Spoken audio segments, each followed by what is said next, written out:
येथील 100 फूट रोडवर भर दिवसा मुलीची छेड काढण्याचा प्रकार घडला आहे। टेम्पोमधून मुलीची छेड काढणाऱ्या 3 आरोपींना संबंधित विद्यार्थिनींनीच चांगला धडा शिकवला। या घटनेमुळे परिसरात प्रचंड खळबळ उडाली असून नागरिकांनी आरोपींना चांगली अद्दल घडवली आहे। रोशन शर्मा, कपिल जयस्वाल आणि आशिष कुमार गौतम अशी या तिन्ही आरोपीचे नाव असून कल्याण कोळशेवाडी पोलिसांनी या तिघांना ताब्यात घेत गुन्हा दाखल करण्याची प्रक्रिया सुरू केली आहे। रोडची ही घटना आहे। सॉकेत कॉलेजकडून काही मुली 7-8 मुली ह्या 100 फुटी रोडनी येत असताना एका टेम्पो चालकाने एका मुलीची छेड करण्याचा प्रयत्न केला। त्या मुलींनी त्याला प्रतिरोध केला तर टेम्पोवाला उतरला आणि त्याच्या 2 मित्रासह तो दादागिरी करायला लागला। त्यावेळी सर्व मुलींनी मिळून त्यांना यथेच्छ चोप दिलेला आहे आणि त्या मुलांना चांगलं दुरुस्त केलं। वेळेतच पोलीस पोहोचली। त्या 3ही मुलांना ताब्यात घेण्यात आलेले आहे। त्यांच्या विरुद्ध गुन्हा दाखल करण्यात येत आहे। त्यांना अटक केलेली आहे आणि त्यांचे मेडिकल करून अटक करून त्याच्यावरती योग्य ते कारवाई करण्यात येणार आहे। मुलांचे नाव आहेत रोहन शर्मा, कपिल जयस्वाल आणि आशिष कुमार गौतम असे 3 मुलं आहेत। हे टेम्पो चालक आहेत। मौजे नायगाव तालुक्यातील शेतकरी या भागातील सरकारी जमीन गट नंबर 107 मधील गौण खनिज परवानगी रद्द करणे या मागणीसाठी विभागीय आयुक्त कार्यालयासमोर उपोषण सुरू केले आहे। जर या खदानी चालू झाल्या तर त्या शेजारी शेती करणाऱ्या शेतकऱ्यांवर बोर ब्लास्टमुळे उपासमारीची वेळ येणार आहे। तसेच आरोग्याच्या देखील वेगळ्या समस्या उद्भवणार। त्यामुळे या खदानीची परवानगी रद्द करावी अशी मागणी उपोषणकर्त्या शेतकऱ्यांनी केली। वस्ती ढोर जनावरे, बकरी, गाय, शेळी, म्हैस, तळे आजूला ते रस्ता बनवता आमच्या शेतामधून ते आम्हाला ते बंद करायचं, खदानी बंद करायचं। आम्हाला खदानी पाहिजे नाही त्यासाठी आम्ही हे केलेलं आहे। खदानीला परवानगी तर शासनाने दिलेली आहे। खदानीला फार जुन्या आहेत त्या, मग किती दिवस आपण आवाज उचलला? जुन्या नाही आहे, जुन्या खदानी नाही शेती। आता 6 महिने झाले त्यांना 4 खदानी जुन्या पाडल्या, ते बी चोरून खाल्ल्या। आम्ही तिथं अर्ज केले पण आमच्या कोणी काही त्याची कारवाई केली नाही। त्याने एक बैल पण मेला। त्या लेकरं राहते आमच्या सोबत, ब्लास्टिंग झाली तर मग आम्हाला ते त्रास होतो। दगड येऊन पडतील आमच्या डोक्यामध्ये, लेकरं बी राहते। आमच्या वस्तीला त्रास होतो। तळ आहे तिथं लय मोठं, आमच्या गाया त्या तळ्यामध्ये पाणी पित्या। मग त्या गायाला पाणी नाही राहणार त्या ब्लास्टिंगना, ते आटून जाईल सगळं। मग आम्हाला हे त्रास आहे, त्याच्यामुळे मग आम्ही इथं आलेलोय। आम्हाला फक्त खदानी पाहिजे नाही आमच्या इकडे। हा, त्या रद्द करा आणि तेवढी आमच्यावर विनंती करा बस। मौजे नायगाव येथील गट नंबर 107 मध्ये ज्या खदानी चालू आहे अवैध, या खदानी बंद करण्यासाठी या ठिकाणी नायगाव येथील ग्रामस्थ कसारे परिवार या ठिकाणी उपोषणाला बसलेले आहे। त्यांच्या मागणीला या ठिकाणी येऊन मी पाठिंबा देत आहे, जेणेकरून या खदान्यामुळं या लोकांचे त्या धुळीमुळं शेतीमालाचं नुकसान होतं। त्या धुळीमुळं त्यांना त्या ठिकाणी आजाराचा त्रास सहन करावा लागतो। या वेगवेगळ्या समस्यामुळे शेवटी हे लोक निवेदन करूनही प्रशासनानं ऐकलं नाही। त्याच्यामुळं लोकशाही मार्गानं या ठिकाणी उपोषणाला बसलेले आहे आणि यांची ही मागणी रास्त असून शासनाने काय मागणी तुमची प्रमुख? आमची मागणी आहे आम्हाला खदानी भाऊ देणार नाही, तिला खदानी पाहिजे नाही आम्हाला। खदानीमुळे आम्हाला लय त्रास आहे। शेतीमध्ये काम करा। हा, आमचे लेकरं जाते, बाळा जाते, आम्हाला त्याच्यापासून लय त्रास आहे। दगड येऊन पडला तर हा, करायचं मग आम्ही। आम्हाला खदानी पाहिजे नाही, खदानी कॅन्सल झाल्या पाहिजे। आम्हाला खदानी लागत नाही।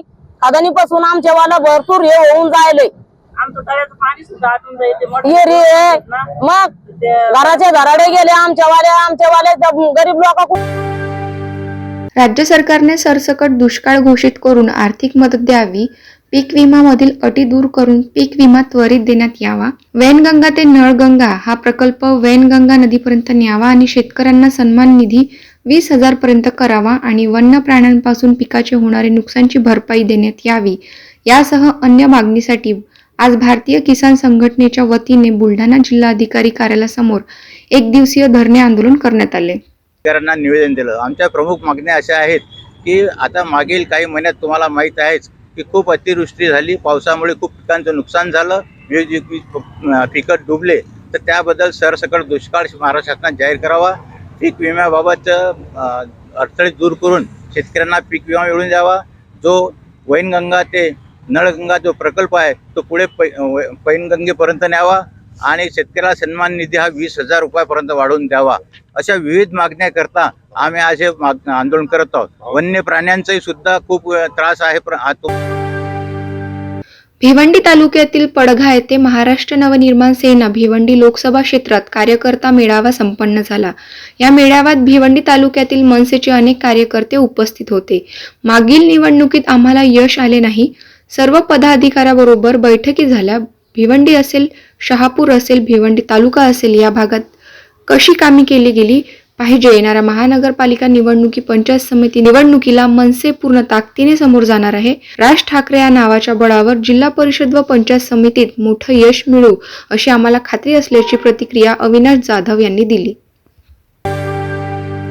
नाफेड अंतर्गत सोयाबीन खरेदी बंद झाली असून तात्काळ खरेदीला मुदतवाढ द्या या मागणीसाठी शिवसेना ठाकरे गटाच्या वतीने नांदगाव खंडेश्वर तहसील कार्यालयावर धडक देण्यात आली.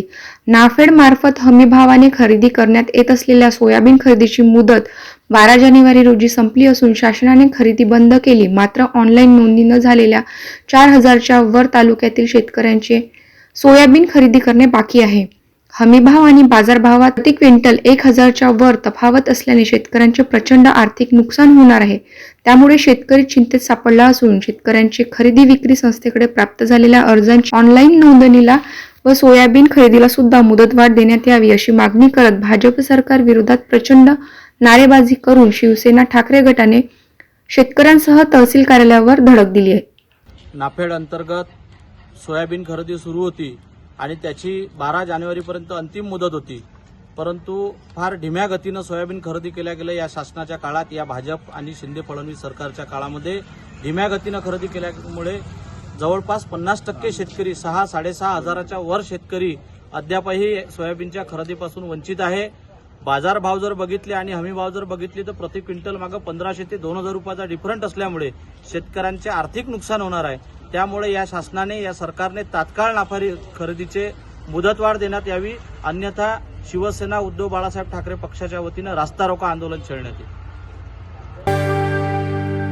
महाराष्ट्र शासनच्या सांस्कृतिक कार्य विभाग, सांस्कृतिक कार्य संचालनालय मुंबई यांच्या वतीने महाराणी ताराराणी यांच्या 350व्या जन्म वर्षनिमित्त चित्ररथ उद्घाटन नुकतेच पार पडले.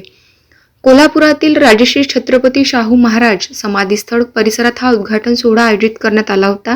या कार्यक्रमाला सांस्कृतिक कार्य मंत्री आशिष शेलार मुंबईहून ऑनलाईन उपस्थित होते. महाराणी ताराराणी यांच्या जीवन कार्याची माहिती सांगणारा हा चित्ररथ कोल्हापूर जिल्ह्यात विविध ठिकाणी फिरला आहे अशी माहिती सांस्कृतिक कार्य विभागाचे सहसंचालक श्रीराम पांडे यांनी दिली आहे. त्या भाला शिक्षण त्यांना दिलं जात आहे. त्याचप्रमाणे ताराराणींच्या आयुष्यात जेव्हा स्वराज्य आणि स्वराज्य रक्षणाची जेव्हा वेळ आली आणि त्यावेळेला त्यांनी कशा प्रकारे पूर्ण आपलं जे साम्राज्य आहे ते सांभाळलं याबद्दलचा आम्ही एक देखावा दाखवलेला आहे. आणि त्याचप्रमाणे ताराराणी हा अश्वरूढ आम्ही सुरुवातीच्या भागात दर्शनी भागामध्ये दाखवलेले आहेत.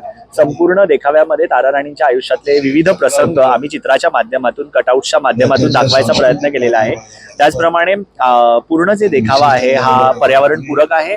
त्याचप्रमाणे तिथे आम्ही काही ब्रेलमध्ये सुद्धा लिहून काही गोष्टी ठेवलेल्या आहेत.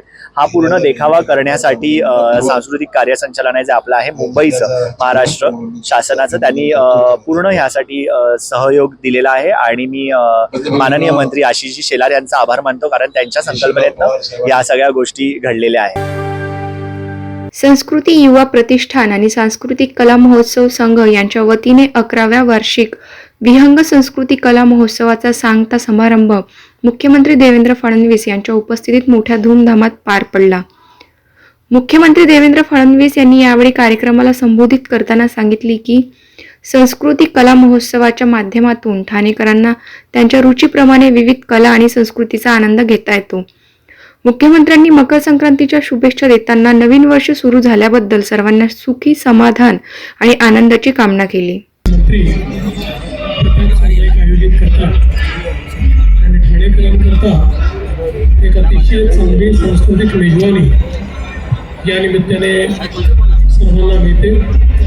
आणि विशेषतः देशभरातलं सगळे प्रथितयश अशा प्रकारचे कलावंत गीतकार, संगीतकार, वेगवेगळ्या कला आपल्यासमोर सादर करणारी मंडळी, चित्रकार असे सर्व लोक या ठिकाणी आपलं प्रदर्शन करतात आणि त्यातून एक निखळा आनंद हा ठाणेकरांना प्राप्त होतो.